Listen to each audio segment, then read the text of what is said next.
இன்னைக்கான டாப் சம்பவங்கள் என்னென்னு பார்ப்போமா? அதுல ஃபர்ஸ்ட் முதலமைச்சர் விஜய் சார் பெரம்பூர் தொகுதியில அவரோட எம்எல்ஏ அலுவலகத்தை திறந்து வச்சாரு. பெரம்பூர் மக்கள் அவங்களோட கோரிக்கைகளை தெரிவிக்க tvkcm.com என்ற இணையதளத்தையும் 9498500444 என்ற வாட்ஸ்அப் நம்பரையும் வெளியிட்டிருக்காங்க.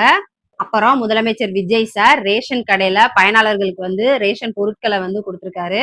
அதுக்கப்புறம் புதுசா ரேஷன் கார்டு அப்ளை பண்ண 73,000 பேர்ல பெரம்பூர் மக்களுக்கு அவரு ரேஷன் கார்டை கொடுத்து தொடங்கி வச்சிருப்பாரு. கடைசியா பெரம்பூர் மக்களுக்கு முதலமைச்சர் விஜய் சார் நன்றி தெரிவிச்சிருப்பாரு. செகண்ட், லஞ்ச ஒழிப்புத்துறை அதிகாரியா இருந்த ஐபிஎஸ் அதிகாரி அருண் அவர்களை போலீஸ் அகாடமி இயக்குனரா மாத்திருக்காங்க. ஐஜி மகேஸ்வரி அவர்களை லஞ்ச ஒழிப்புத்துறை அதிகாரியா நியமிச்சிருக்காங்க.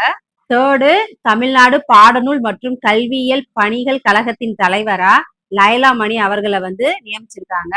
ஃபோர்த்து, சென்னையில ஸ்கூல் மாணவர்கள் கூட்ட நெரிசல் இல்லாம பாதுகாப்பா போக கூடுதலா 42 சிறப்பு பேருந்துகளை இன்னைக்கு தொடங்கி வச்சிருக்காங்க. ஃபிஃப்த்து, முதலமைச்சர் விஜய் சார் கார் வச்சு விளையாண்டது எல்லாருமே பார்த்திருப்பீங்க. அது என்னன்னா, வியட்நாம்ல இருக்கிற வின்ஃபாஸ்ட் குழுமத்தினர் புதிய காருக்கான டெமோ மாடலை முதலமைச்சர் விஜய் சார்ட்ட கொடுத்திருப்பாங்க. அதை தான் விஜய் சார் பார்த்திருப்பாரு.